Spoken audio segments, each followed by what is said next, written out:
Ladies and gentlemen, what's going on? This is Jarrell Mason, and welcome to another edition of Beyond the Album Cover, where we get inside the entertainment industry with those in the know and give them their flowers while they're here to be celebrated. With me, I have 5 Latin brothers that give us R&B on the Latin tip, repping that Illadale. We're gonna say John, and we're sentence because you know how we're in Philly. I got my boys Viva Mas. Yes, what's going on, man? Not much. And for those of you that don't know, that's listening to the audio version of this interview, for the video version, they're eating good, they're living good, living their best life, and that's what we're all trying to do during this pandemic, right, fellas? Yes, sir. Yes, sir. All right, so we're gonna do the standard boy band thing. We're gonna have you guys introduce yourself. So I'm gonna start with Sean and work your way around. Sean Rivera. Yeah, Eric. Raul Figueroa, Mike Bermudez, and Craze. What up? Yeah. Going on? And I'm Jarrell Mason. I always wanted to do the whole boy band thing since I couldn't be in one, but that's as close as I could get, man. But welcome. It's been a long Hey, we a man band. yeah, man. I would have been the guy left stage without the mic, lip syncing, even though I got 2 left feet. You know what I mean? I think we all done that, man. Yeah, everybody done did that before, even practicing the new edition, Boys to Men, the troop. So everybody had that boy band fantasy, because you know how Eddie Murphy said, the singers get the you know what, and you guys probably know what I'm talking about. All right. Let's talk about that. Yeah, but let's go ahead and jump right into it. This is up for anybody that want to take it. How did Viva Mas come to be? Funny you should ask. So, I mean, we're all from the same neighborhood in Philly, right? And all of us are doing our own kind of selected projects, writing, producing, performing, right? And we got with Sean, as I said, we finally call him Shiz. And, you know, we were going to do some writing and producing just to see where things felt, you know. And when we got into the studio, we just clicked. Yeah. And we said, yo, man, why don't we just move on as a collective team? Yeah, so we decided to do that, and been great ever since, man. Right, so that's definitely a good deal. How everybody was off on the solo grind and said, "Hey, we all sound good together. Let's form our own group." And I'm sure, As Yet, Boys to Men, and all the other acts that came out of Philly was very instrumental in the formation of this group. Correct? Oh, absolutely. Yeah, for sure. Well, the crazy thing is you know, we all known each other since growing up. For sure. So, you know, we were all a part of the singing scene in Philly. Yeah. You know, and it kind of just felt natural to us. We're not a group that was put together. Right. You know, we kind of like the old school groups, you know, we sang in so many different groups growing up as kids, you know, and it just eventually all just end up 5 Puerto Ricans all in the same group. Yeah, so pretty much like I mentioned, you guys' sound is pretty much R&B with a Latin flavor. So can you talk about the influences of groups like Menudo, Cumbia Kings, Barrio Boys, Voices of Theory had on you guys? Oh yeah, well for sure. I mean, they kind of paved the way. Voices of Theory are personal friends of ours, and you know, growing up in the time they came out was like an inspiration, because I'm like, wait a minute, they can do it. I want to do what they doing, and put something together so we can do what they doing. And you know what I mean? We kind of paid homage to that, As Yet, Boys to Men, even like groups that weren't really doing big things, but they were put together like school groups that were inspiring, you know, somebody like me to be in a group.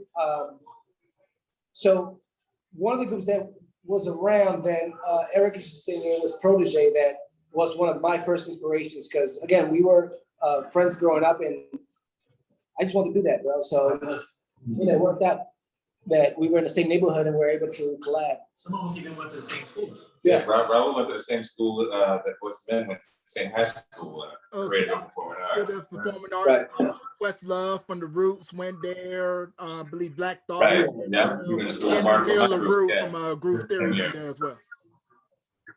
Oh, right. Right. And I was actually in Voices of Theory. Right.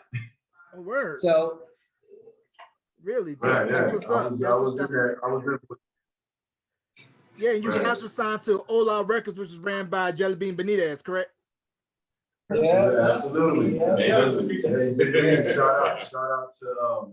to the guys and voices. Absolutely. My brothers, always my brothers. We grew up. We actually all grew up together. Same neighborhood, Yeah, so it's crazy to hear about all of the vocal talent that came out of that neighborhood. Then, as I mentioned, the big one, Boys to Men, and how was that for you guys in their explosion with Cooley Eye Harmony and later too in their worldwide success, and how they were able to bring R&B to the masses with their crossover success. Absolutely, man. You know, I think that one thing about us, I feel like we're just carrying that Philly legacy. You know, Philly is so rich when it comes to groups. Even before Boys to Men, you know, way back, you had stylists, Delphonics, you know, Sound of Philadelphia. Sound of Philadelphia, Brad Rich, Harmonies, Gamble Hub, shout out to them from Philly. You know, and I think growing up, you couldn't even, didn't matter what you was growing up in Philly, you went in some good work. Yeah, it was everywhere. It was always harmonies. It was always groups everywhere. So you know, for us, I think we're just carrying that legacy.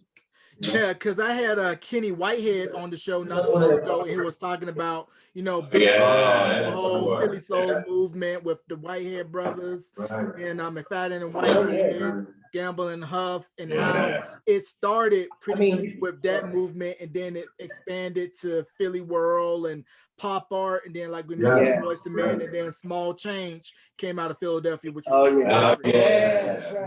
just talked about them yesterday. Shout out to Kyrie. Kyrie.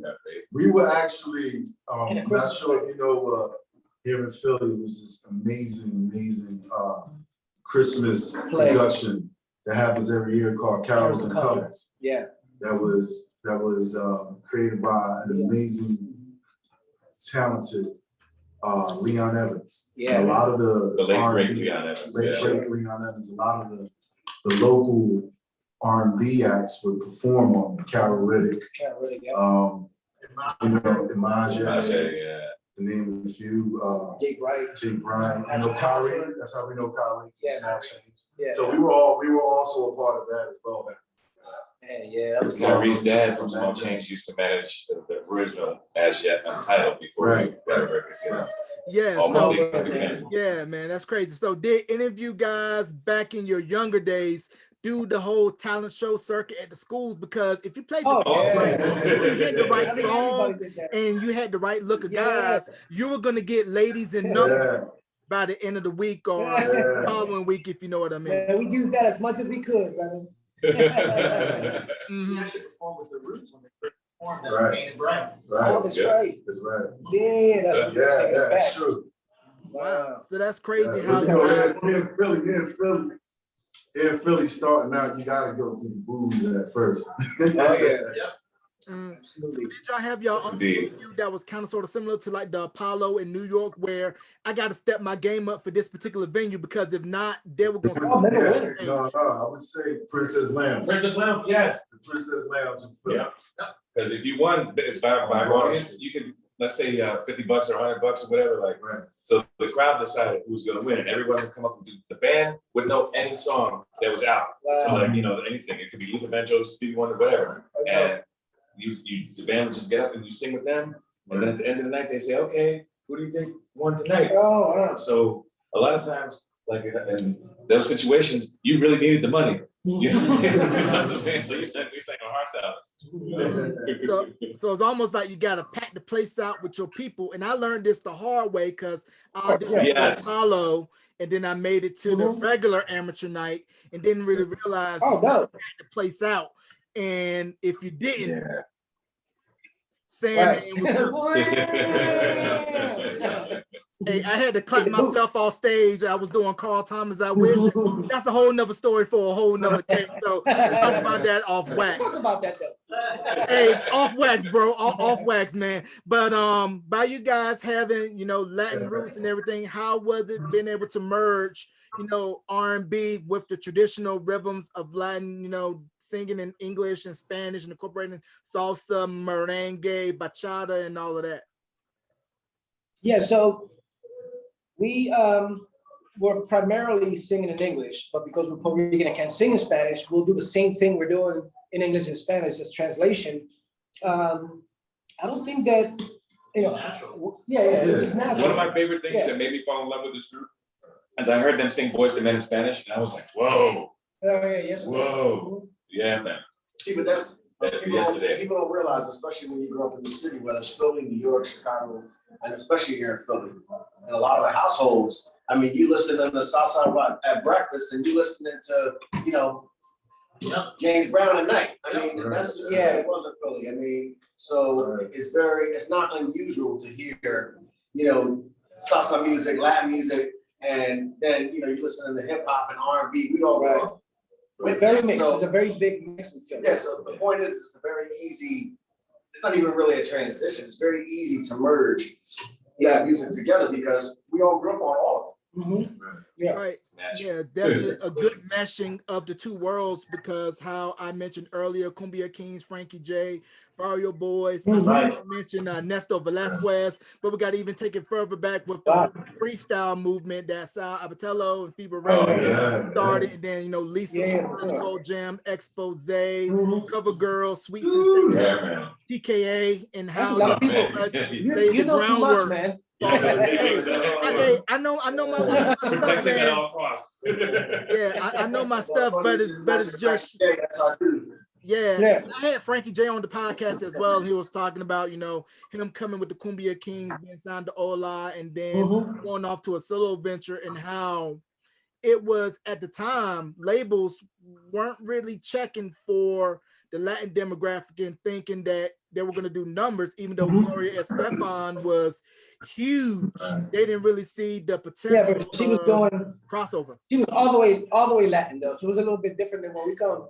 But back when we were younger, trying to get a deal, it was very tough for us to get into the R&B department where we belong, because you know of skin color or the race or the type of music that we were singing. Even though it was R&B, they were trying to market it a little bit more Latin. They didn't know what to do with us, pretty much.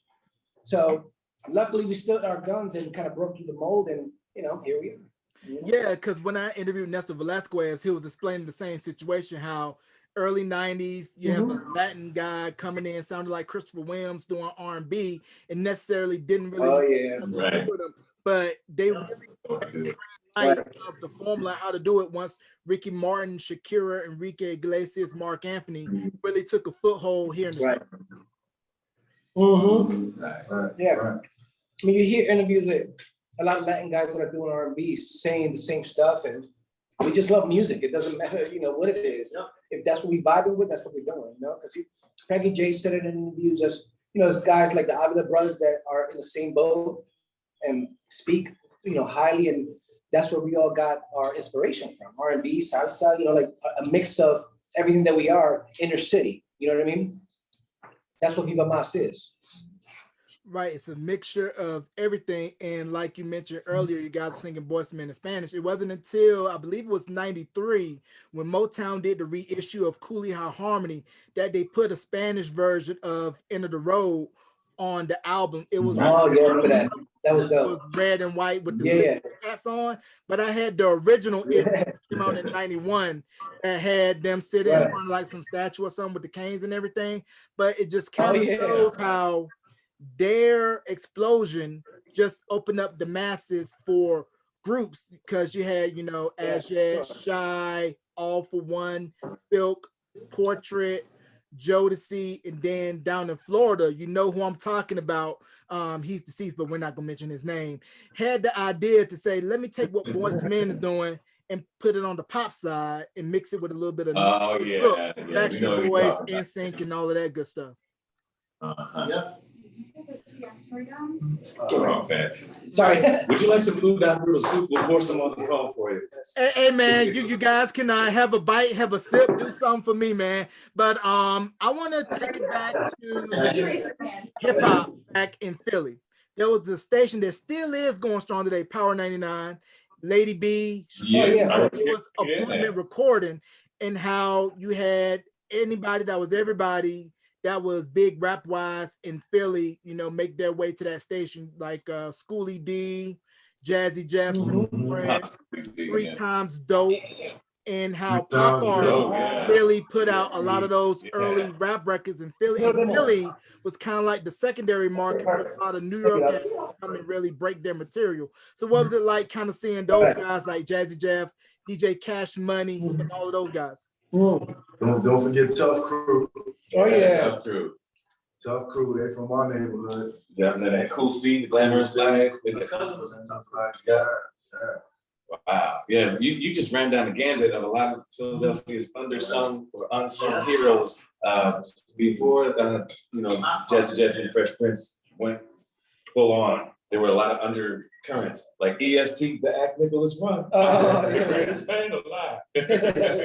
Yeah, because it was Yeah, cool man. looking at the We knew all Motown. those guys coming up too, because a lot of times you'd have a singing artist open up for a rap artist or rap artist singing in the same, like variety shows. They don't do that anymore. Now a lot of artists are more segmented, but we shared audiences a lot of times for sure. Yeah, because Yeah. I know I heard a lot back in the day how, like you mentioned, Sean, about how rap and R&B acts would be on the same bill. Because I remember hearing an interview with on two separate occasions, Joey and Donnie from New Kids, and that they were sharing bills with rap acts like NWA, Too Short, and just meshing the two worlds. And it seemed like it was more cohesion than in the Motown Philly video. You seeing Three Times Dope making a cameo, Questlove on the drum, Questlove, and how it was just all love where everybody wasn't really too much competition.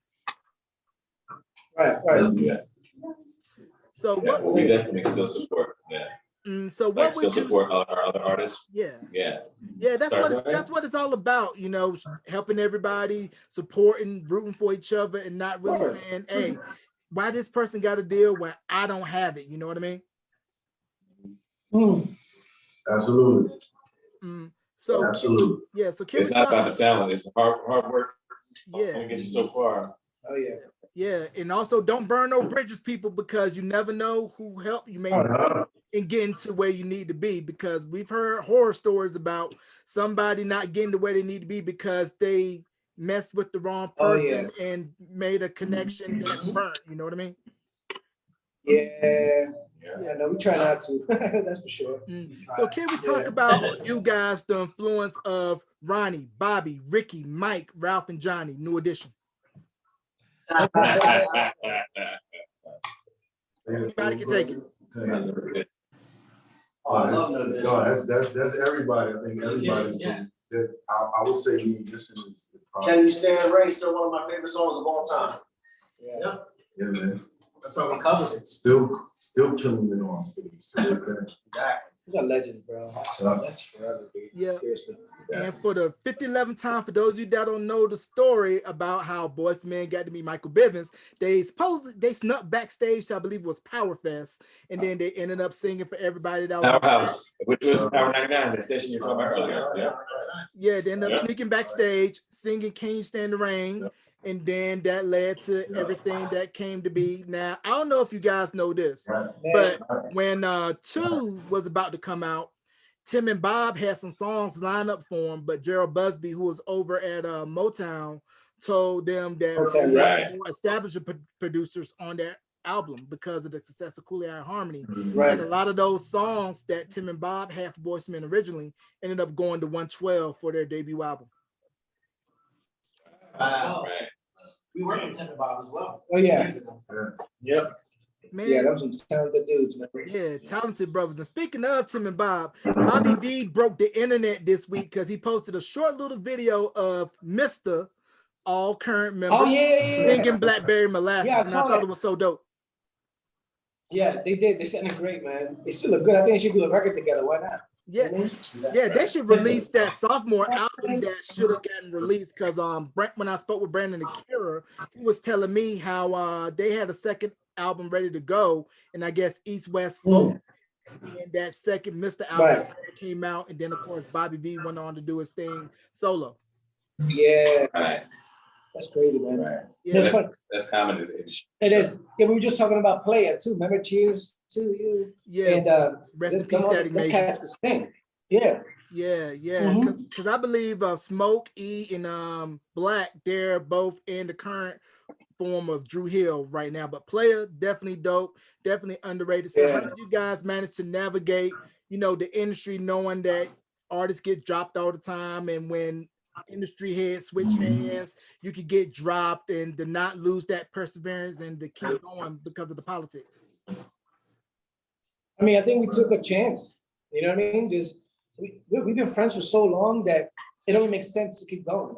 Yeah. Whether, I mean, we had our shots at different, you know, points of our career and life, and we've just been homies. Like, what we gonna do? Let's just And we keep just saying it. clicked, and the truth is, we just clicked so well. Even when Shiz came to the picture, it was like, Yeah, it was meant to be. It just feels like it almost feels like we're related, like by blood, because even our harmonies yeah. are like sound really tight and stuff like that. And it was like it just clicked. It was Yeah. like a light bulb that went You know out. what I think it was part of that with what I was saying, that we were such big fans of As Yet, and you know, knowing they were from Philly and we followed them, I'm like, oh, these guys are crazy. And Sean being from here, I'm like, you know, let's do something. And when he was in the studio, it just kind of like, well, it makes sense. Well, why the hell I not? thought I was just gonna work on a song with them. I didn't know until after I met them and we started like working together. I said, you know what, you guys, we need an extra member. And they're like, stop playing. I'm like, no, seriously. Like, I was done with groups. Like, I always loved that jet. And they're, you know, they're doing their own thing now in Vegas. And you know what I mean? They're wonderful. But I was kind of like in a different space in my life. And when I met the group, I missed that camaraderie and that brotherhood. And because, you know, being from my hometown, and then I come to find out that at one point we were even we were like ships in the night, like on the same label, but different names and all kind of stuff. And I was like, wait a minute. This just makes sense. It just makes sense. You know what I mean? It's like gaining a whole new family. You know? I got all my brothers in me. Right. Now the thing with groups is that you have. Right, shout out to Kathy Sledge. Yeah, and also you can catch my interview with Sean from Beyond the Album Cover if you haven't, so you get the full backstory behind As Yet and all of that good stuff. So who's the primary arranger in the group?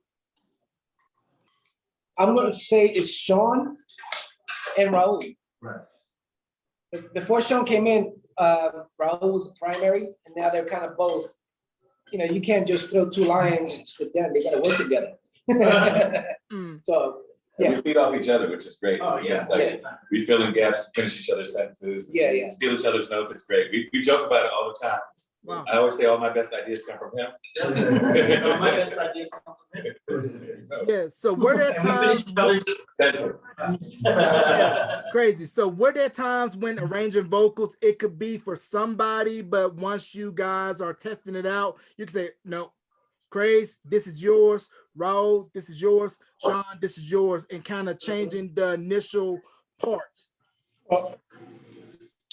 We just went to this today, right? So we'll record something. Yeah. We'll record something, and it's for the recording so that everybody's in their place. Like, we don't want to cheat the listeners. We don't want to put a bunch of notes that are not in, you know, in the song. So when we go to do it live, sometimes you got to be in two places at one time. Right. You know what I'm saying? Where it's like, all right, well, when I'm singing lead, Raul might take over the note that I was on.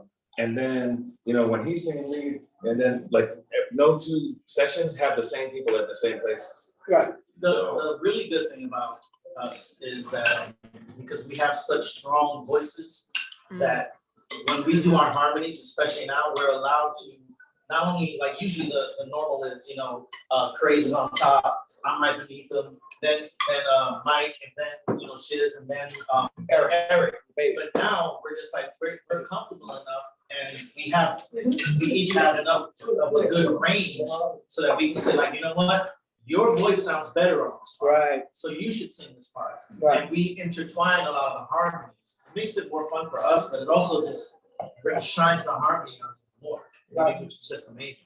100%. So when you hear us live, you're gonna get the record, but then you're gonna get some stuff that's unexpected. Yes. Because we like to ad lib and go off script a little bit, change the arrangement around. Keep it fun, keep it fun. Yeah. Right. So how you know to be able to keep that balance of sounding like the record, adding in a couple of runs, but not really go overboard with the runs? And I'm like, everybody looked at me like, why you run so much?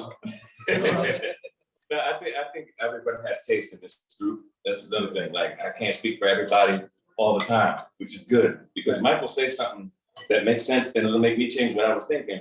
And we try to develop a song like, all right, if you start, some groups, they come in screaming, first line out the gate, the intro's still playing and they screaming. But we like to build, like the first time you hear the verse, it should be straight. And then the second time you can add a flourish, and then the next time you better bring it because we already heard the verse. That kind of thing. Like we got to taste, everybody got to Tell a taste. story. Right. Yeah. So can we talk about the importance of cutting your teeth by practicing in the bathroom? Because something about the acoustics in a bathroom that is very, very important when you're doing a cappella. The echo. Well, it's just easy when you gotta take a bathroom break now. Yeah, now I couldn't personally sing in the bathroom because I couldn't be getting behind doing my harmony and knowing somebody's I'm not gonna say what y'all doing because they're eating in the video. Only in the bathroom for 2 reasons, and we know why. But like I said, being from Philly and all of the acts that I named just blowing up and successful. Also, we got to mention the whole neo soul movement that came out of Philly with music. Jill, Scott, Belial, Poetry, how they pretty much kind of started that second wave of that movement of feeling where it's positive, Afrocentric, and it's different than what you heard on the radio at that time. Right. Yeah, absolutely. Vivian Green, don't forget Vivian Green. Oh yeah. Shout out there. Yeah, definitely, man. I think the one thing about Philadelphia that's so different from everywhere else is that everything's like this, especially the Latin and the African American community. Yeah. Like, we all grow up together. When I was growing up, it was my neighbors spoke Spanish. It was Thanksgiving. It was we was sharing food. It was rice and beans going one way and collard greens coming the other. And I think there's a soup in Puerto Rican soup called sancocho. Yes. And it would be like a gumbo. Right. And I think that's one thing about us. Our music is like a gumbo. Sancocho is a mix of everything that growing up, everything from Philly, really, for real. Down to the cheese sticks, to everything. All the groups from Philly, we're like a little bit of everything. Yeah, sure. I definitely agree with that. So it's pretty much like everybody knows everybody, and it's like when the adobo and the Lowry season, salt season, and all. That's exactly. Guess what? Good, say that. It's so good when it touches your lips. And it's all good. It's all the same anyways. They're all these are high cholesterol, so we're good. Yeah. We all got the similarities, because I had my fair share of mofongo and plantains and all of that good stuff. And I'm like, man, this stuff is so good because, like I was telling Sean when I interviewed him, I grew up in small town North Carolina where there's not really a lot of diversity. So to finally be around a lot of diversity, you kind of say like, hey, we're more similar than we are different. You know what I mean? Right. Of course. Absolutely. Right. One of the best shrimp and grits I've ever had was in Beaufort. You know where Beaufort is? Yeah, I know where Beaufort is. First time I had shrimp and grits, I was on a cruise in Charleston. I never had grits in my life up until that point, but I was like, yes, I've been missing this all my life, man. But on the pop side of things, I mentioned Menudo and how they were the precursor to the whole Latin boy band phenomenon that would later come with like No Question and CNCO. But also I gotta mention these 5 boys out of Boston.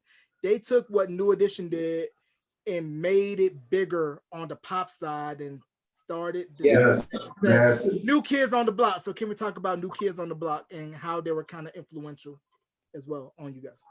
Well, I know they were my wife's favorite. I can tell you that.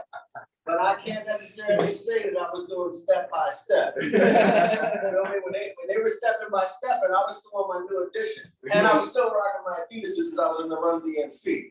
So I'm just saying, but I think that those guys, man, they came out at a perfect time. They were extremely talented. They had a lot of charisma. They look great. You know, what I always like to say is that they gotta be the total package. They look good, they sounded cool, they had good songs. And more importantly, I just think that together as a unit, they were really good. Right. For sure. Right. I don't want to let this go past. You mentioned No Question, and the late Damon Core was one of the original members of the Untitled days. We wrote songs together, and you know, we went our ways. And then I actually got a chance to talk to him shortly before he passed, and he was in a really good space in his life. So just wanted to acknowledge and give a shout out to one of the unsung pioneers. You know, Right. Yeah, sure. Right. Damon Core. And another group I want to bring up, these 5 guys out of Pasadena. Let's talk about Troop. True. We were just singing that. What's his song? He was just singing this.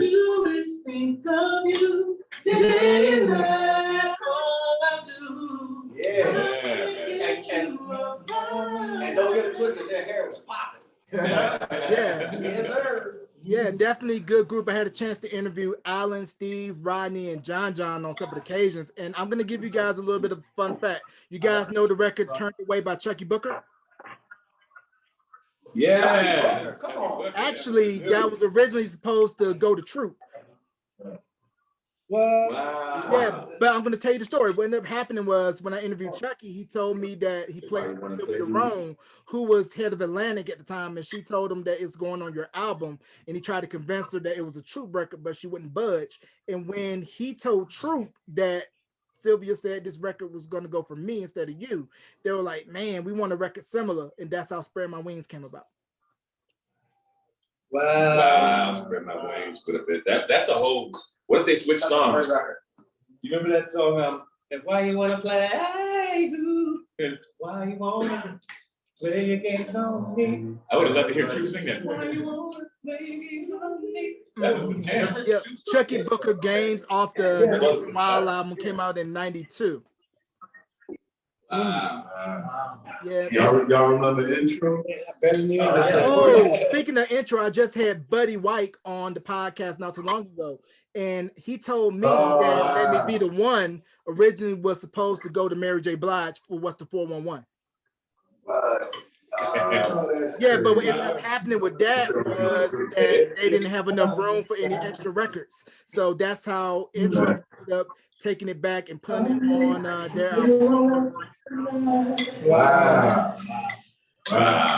I love these stories, man. Yeah, Stories but like this make that's me what I do, man. I try to get stories that people don't know about. And I also want to give a shout out and a mention. We just lost a pioneer in R&B, hip hop, the late great Prince Marky D from the Fat Boys, and worked with Corey Rooney, Mary J. Blige, Menagerie. So can we just talk about his music?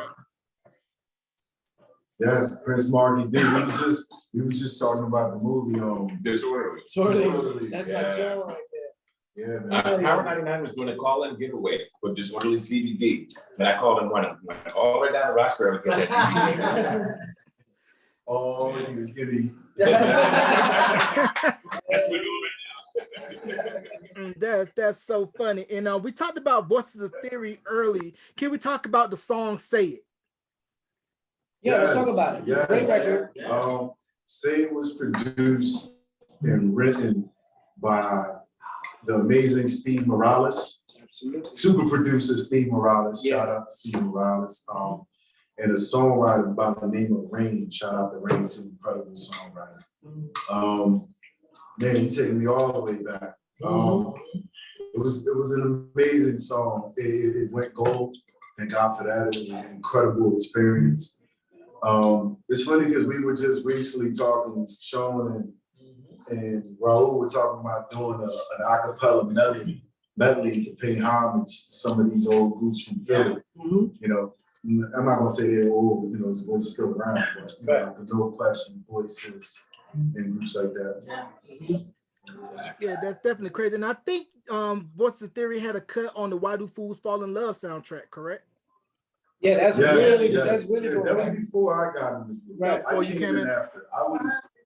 They were at that time, they were signed to Rough House Columbia. Yeah. And they were all touring with Mariah Carey. Then from there they wound up going, but I had known them because I was young. I was a young kid in the neighborhood. Right. And then from there, they wind up leaving and going signing to all our recordings with Jelly Bean Benitez. Right. And that's when I came. Matter of fact, I think Frankie was signed to the same label as well. Yeah. You know, and then it was history from there. You know, they dropped Say. Well, actually, it was a song called Somehow first. Yeah. With Corrupt. Yeah. Oh man. And then after that, it was Say came out. And then it was just Wherever you go. it was everywhere. Yeah. You know what I mean? And then we did Wherever You Go, which was written by Michael Carrick, formerly of Poison. Wow. Crazy. dope. Yeah, and we talked about earlier Bobby Ross, Avila, and we also got to mention his brother is the Avila brothers. So can we just talk about how bad both of them are? Oh man, listen, them brothers, Super talented. Yeah. Super talented. them dudes are on some other stuff. Super talented. Yeah, like the musicianship alone. Like I met them here in Philly one night. I was actually getting cheesesteak down South Street, and they were here. Yeah. No. True story. So what had happened was summertime. They were in South Philly getting cheesesteak at Ishkabib, and they were here supporting their artists or artists they were working with. Charlie. I forgot. This girl's name was Brittany something. Either way. So the dude standing ordering the cheesesteak got this big music note on his arm, and I got one too. So I'm like, hold up. And you know, they got the Rolexes, the whole flashy stuff. I'm like, they either drug dealers or musicians. So I'm like, you never know. Yeah. So I'm like, I had to holler because they just struck me as something. They were doing something. I wanted to know what the hell that was. So I'm like, hey, I like your music note, man. He said, oh, thanks, but I designed it myself. I said, oh, I designed mine too. And he's like, oh, you sing? I said, oh, actually I am. He's like, well, what do you sing? I said, well, I sing in a group. He's like, what's the name of the group? I said, Viva Mas. He's like, how you spell that? Viva Mas? Okay. All three of them, the whole squad, he was with. Turned around, got on the phone, started checking us out. And it was just so happened to be that day was Mike and Eric's birthday. So I said, look, let's link up if you guys still in Philly. He's like, so come to the show tonight. I said, it's my brother's birthday. Gave us the tickets. We went back, ended up hanging out with them at the show, cool cats. And the rest is history. Now we're just building relationships with him and Izzy. So it's dope, man. Cool cats though, man, for sure. Yeah. Definitely Yeah. I'm trying to get Bobby Ross on the podcast. So Bobby Ross is, if you guys are listening, holler at your boy. You guys got a spot here on Beyond the Album cover whenever you guys want it. Yeah, all right. You gotta tag him. Yeah, so can we talk about how did the cover of Overjoyed come to be? Oh man. You love the backstories. These are the stories that nobody else has, by the way. Exclusive. First to hear. Yeah, you're the first to hear this particular backstory. When As Yet was finished with our first album, Babyface had come to us and he said to me, hey, can you do another song like what you did with Hard to Say I'm Sorry? Because for those of you who don't know, I arranged and produced with Babyface and David Foster that a cappella version of Hard to Say I'm Sorry. And he says, you know what, maybe you could do another David Foster song like After the Love Is Gone. And I wasn't gonna tell him no. And I said, okay, I'll try it. It wasn't my first choice, but I love the song, but some songs really lend themselves to a cappella and other ones, like when I think of Earth, Wind & Fire, I think of that full band and all the instrumentation. Right. So I said, you know what, let me go back and come up with something like I'll do all the overdubs and just kind of do a mock-up. And I did After Love Is Gone first. But then when it was done, I was like, you know what, it's all right, but like, I really love Overjoyed. Maybe we should just try that. And then I did a little overdub of that. And I came in the studio and Babyface was sitting there and I played him what he asked for first. And he said, oh, that's nice. I said, but please just check this out real quick, just check this out. And I played my little demo when I'm singing the bass and trying to do the leads, everything, 5-part harmony. He listened to it and he says, that's the one right there, that's what we're gonna do. But then, as you were saying before, how the labels fall apart, or things happen, there was no more LaFace Records. As Yet's second record didn't come out, we wound up signing to DreamWorks instead. And with DreamWorks situation, they had the rights to George Benson songs. So they wanted us to do Masquerade, and we did an acapella Masquerade, so Overjoyed never got done. Fast forward to 20 years later, maybe not 20 years, but many moons ago, right? I was playing it for craze in the car one day. I said, yeah, I got some acapellas sitting around. You know, maybe you guys would be interested, but I wanted to start fresh. I didn't think they would want to do it. They heard the demo and Yeah. we actually got the only group that I think other than As Yet who could have recorded is Viva Mas. Like I didn't even doubt the ability whatsoever. Wow. So Yeah. it's that what do you call it? It ripened. It's like when you Yeah. put a seed, plant a seed, and just let it come Yeah. to fruition. It was a dream come true for me. Again, just knowing his history with As Yet and knowing what he was able to do with those guys, you know, along with the rest of the crew. And he played that record, dude. When I heard that record, I'm like, man, this is one that we just have to do. Plus, Stevie Wonder, we love Stevie, you know. So that one and Lost in You, we heard at the same time. It was like, dude, whatever you got, I want to hear. So Kathy Sledge heard us recording in the studio while we were doing Overjoyed, and she actually called Stevie Wonder. It was like, you got to hear this. Yes. Wow. It's Yes. crazy. Yes. Yeah. Yes. To get the man Yeah, I on was the just- phone and say, yo, you listen like Back to the Future, where it's like, this is your cousin. You thought this was great?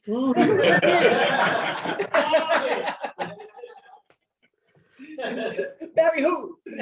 Yeah, but That's funny. that's a good way to say, hey, you're doing justice to a song that's well loved, well revered, and covered. Because when I heard it and then saw the little backstory behind it, it's like a fine wine that you drank, Sean. Oh. Mr. Yeah. I drank your wine. I drank your wine. Yeah, see what I did there, but how it is just aged perfectly and everything. So when can we expect an album from you guys? Because I know the streets are fiending for it. All right, we're working on it. We're currently working on it right now. Yeah. We can honestly say we actually are working with some amazing producers, songwriters. You know, we don't want to tell everybody. Some names that may or may not have been mentioned. Some names that might have been mentioned. But we got something real special coming on. I think people will enjoy it. Yeah. You know, we bring it back to what people are missing. You know, like Mike says it all the time, everybody too hard right now. You know, sometimes we gotta bring it back and just, you know, call it simping, call it whatever you want to call it. Line up low. Yeah, exactly. But we need some love songs again. Hell yeah, absolutely. Yeah, because sipping ain't easy. Yeah,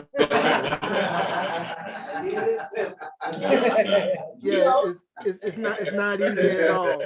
Yeah, but It's before, sure yeah, man, we're definitely looking forward to the project and anything else that you guys got coming out. So before we wrap, shout outs, plug your social media, and then I want to see if maybe, since we all are in the room, maybe if you can bless our audience with a little acapella. Oh, yeah. Sure, so, no, I got it right here. All right, so get the shout outs real quick while he Shout out. Shout out to the shout outs. Social media. Oh, no, I'm good. Well, before anything, we want to give a shout out to our friends over here at Yamatoni Boy in Philadelphia. Yes. If you ever want some sushi, if you ever want to do the best karaoke in the city of Philadelphia on the East Coast, you come right here to Yamatoni Boy in Philadelphia. Make sure y'all check it out. You can yelp it. Yes. Also, I want to give a shout out to Kathy Sledge. Yes. Of course. You know, oh man, I'm trying to think of shout out to Voices of Dairy. Did you plug the website yet? Certified. No, not yet. All right, so our website is vivamasmusic.com. You can stream our music there. The new release on YouTube on the Viva Mas Overjoyed is getting some good traction, and we appreciate the love, of course. And shout outs to our boys and producers, Saram, J Certified, PI. You know, I mean, just the whole squad. M. Dot for sure. Cambridge Sound, J Saxon. That's a lot. I'm gonna get the list. Hold on. All right. For So sure. here's our little acapella Yeah. piece snippet of Overjoyed in a restaurant, of course. All right. Oh, yeah, we're gonna sing a little over in a restaurant. Yeah, yeah. All right. Ready? 1, 2, 3. And though you don't believe that they do come true. For in my dreams, I looked at you, and maybe too, if you would believe, you too might be